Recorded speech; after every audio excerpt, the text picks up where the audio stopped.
ولقد أرسلنا إلى أمم من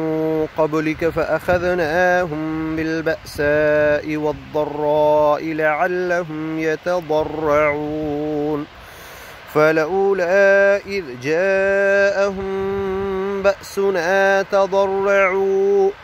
ولكن قست قلوبهم وزين لهم الشيطان ما كانوا يعملون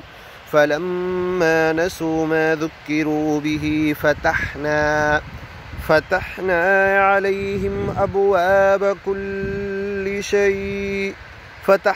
عليهم أبواب كل شيء حتى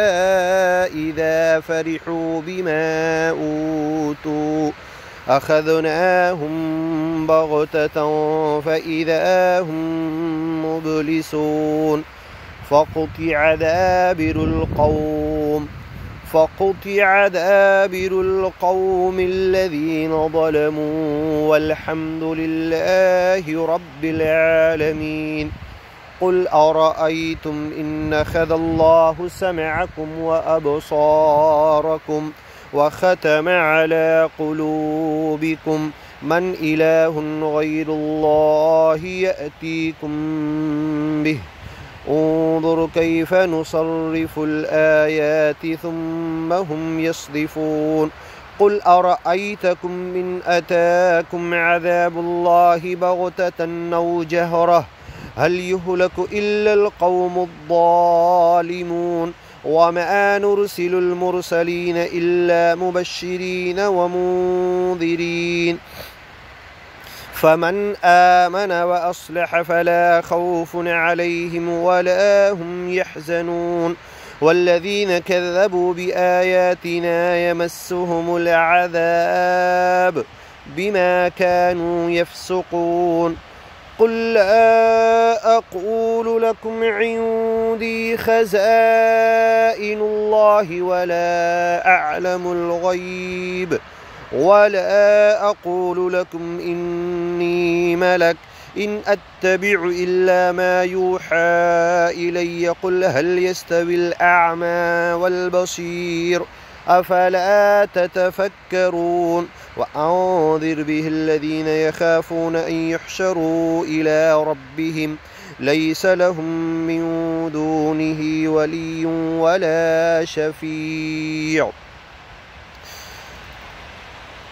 ليس لهم من دونه ولي ولا شفيع لعلهم يتقون ولا تطرد الذين يدعون ربهم بالغداة والعشي يريدون وجهه ما عليك من حسابهم من شيء وما من حسابك عليهم من شيء فتطردهم فتكون من الظالمين وكذلك فتنا بعضهم ببعض ليقولوا أهؤلاء من الله عليهم من بيننا أليس الله بأعلم بالشاكرين وإذا جاءك الذين يؤمنون بآياتنا فقل سلام عليكم كتب ربكم على نفسه الرحمة أنه من عمل منكم سوءا بجهالة ثم تاب من بعده وأصلح فأنه غفور رحيم وكذلك نفصل الآيات ولتستبين سبيل المجرمين قل إني نهيت أن أعبد الذين تدعون من دون الله قل لا أتبع وهواءكم قد ضللت إذا وما أنا من المهتدين قل إني على بينة من ربي وكذبتم به ما عندي ما تستعجلون به إن الحكم إلا لله يقص الحق وهو خير الفاصلين قل لو أن عندي ما تستعجلون به لقضي الأمر بيني وبينكم والله أعلم بالظالمين وعنده مفاتح الغيب لا يعلمها إلا هو ويعلم ما في البر والبحر وما تسقط من ورقة إلا يعلمها ولا حبة في ظلمات الأرض ولا رطب ولا يابس إلا في كتاب مبين وهو الذي يتوفاكم بالليل ويعلم ما جرحتم بالنهار ثم يبعثكم فيه ليقضى أجل مسمى ثم إليه مرجعكم ثم ينبئكم بما كنتم تعملون وهو القاهر فوق عباده ويرسل عليكم حفظه حتى إذا جاء أحدكم الموت توفته رسلنا وهم لا يفرطون ثم ردوا إلى الله مولاهم الحق ألا له الحكم وهو أسرع الحاسبين قل من ينجيكم من ظلمات البر والبحر تدعونه تضرعا وخفية لئن أنجانا من هذه لنكونن من الشاكرين قل الله ينجيكم منها ومن كل كرب ثم أنتم تشركون قل هو القادر على أن يبعث عليكم عذابا من فوقكم أو من تحت أرجلكم أو يلبسكم شيعا ويذيق بعضكم بأس بعض انظر كيف نصرف الآيات لعلهم يفقهون وكذب به قومك وهو الحق قل لست عليكم بوكيل لكل نبأ مستقر وسوف تعلمون وإذا رأيت الذين يخوضون في آياتنا فأعرض عنهم حتى يخوضوا في حديث غيره وإما ينسينك الشيطان فلا تقعد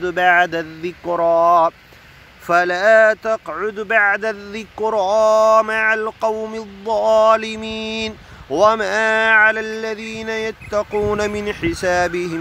من شيء ولكن ذكرى لعلهم يتقون وذر الذين اتخذوا دينهم لعبا ولهوا وغرتهم الحياة الدنيا وذكر به أن تبسل نفس بما كسبت ليس لها من دون الله ولي ولا شفيع وإن تعدل كل عدل لا يؤخذ منها أولئك الذين أبسلوا بما كسبوا لهم شراب من حميم وعذاب أليم بما كانوا يكذبون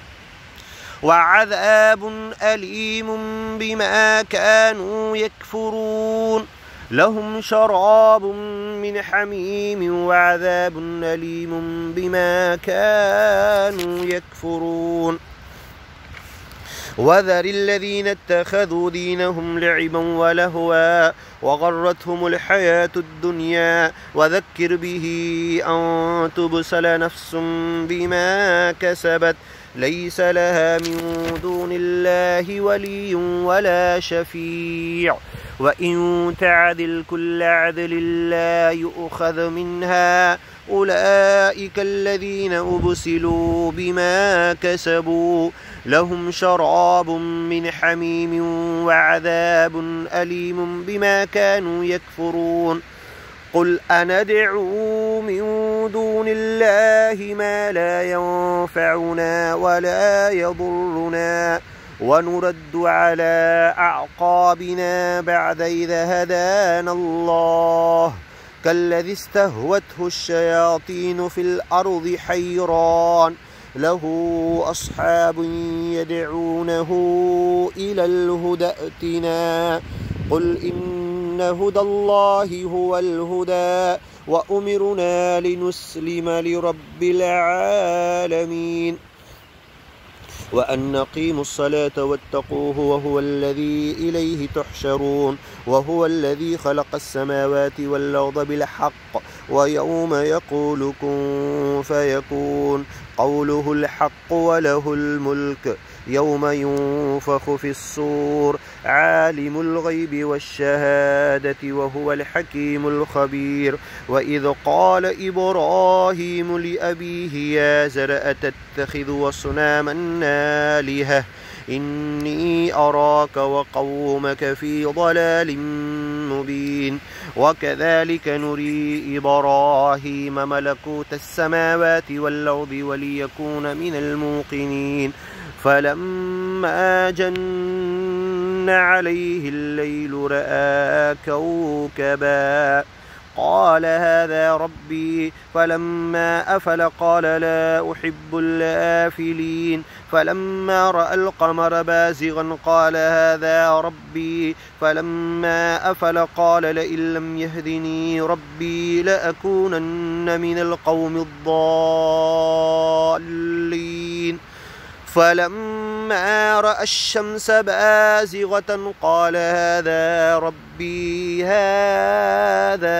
أكبر فلما أفلت قال يا قوم إني بريء مما تشركون إني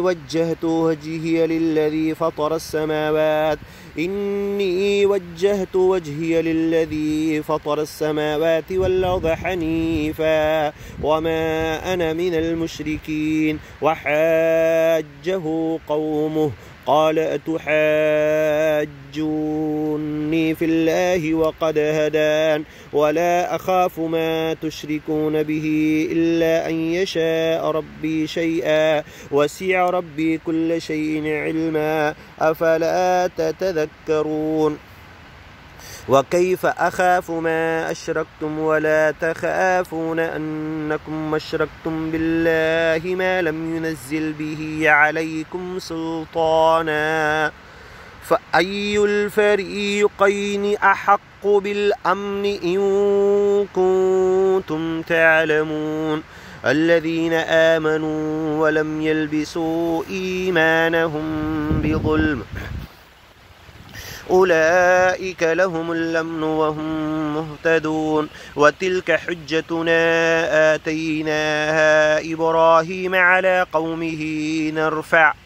نرفع درجات من نشاء إن ربك حكيم عليم